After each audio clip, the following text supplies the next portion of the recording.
नगर के सरस्वती शिशु विद्या मंदिर उच्चतर माध्यमिक विद्यालय में अभिभावक सम्मेलन एवं उद्बोधन समारोह आयोजित किया गया।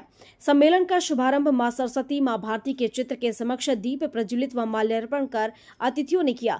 अतिथि सत्कार, श्रीफल और शॉल भेंट कर किया गया।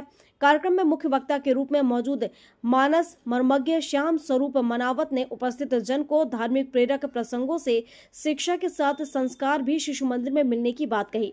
मध्य भारत प्रांत विद्वत परिषद के प्रांत संयोजक राजगढ़ विभाग गुरुचरण गौड़ ने भी अपने विचार व्यक्त करते हुए समारोह में शामिल हुए। मध्य भारत प्रांत विद्वत परिषद के प्रांत संयोजक राजगढ़ विभाग गुरुचरण गौड़ ने भी अपने विचार व्यक्त किए।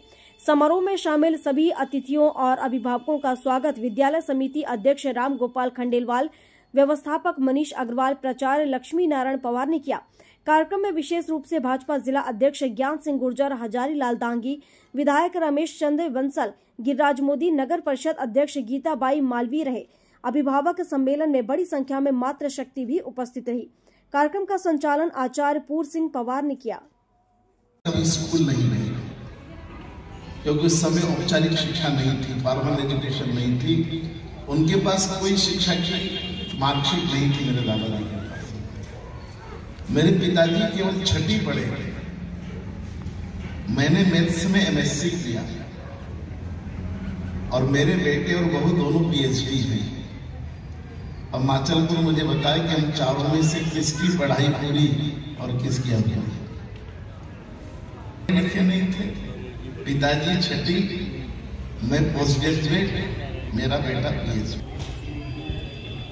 इन चार पीढ़ियों में किसकी शिक्षा पूरी किसकी अधूरी, इस पर जब विचार करते हैं तो भारत के शिक्षा ऋषि कहते हैं कि गुरु के चरण में विद्यार्थी जाता है तो 7 चीजें प्राप्त करने के लिए जाता है। वो 7 चीजें जब प्राप्त हो जाए तब विद्या पूरी, और 7 चीजें जब तक प्राप्त न हो तब तक विद्या अधूरी। इसलिए भैया भारतीय शिक्षा में सिलेबस लंबा नहीं रहा। भगवान कृष्ण केवल सांदीपनी ऋषि के 64 दिन पढ़े, ओनली 64 डेज। भगवान राम कितने दिन पढ़े तो तुलसी दिन बताने से बच गए और कह दिया अल्पकाल विद्या सब। अल्पकाल ज्यादा नहीं है। ये तो अब की शिक्षा में 20-25 साल पढ़ना पड़ता है, और पढ़ने के बाद फिर आदमी कहता है अभी नया जॉब लगाऊं तो मैं अंडर ट्रेनिंग हूं। तो भैया 20 साल से क्या कर रहा था, फिर ट्रेनिंग लेने की जरूरत पड़ रही है।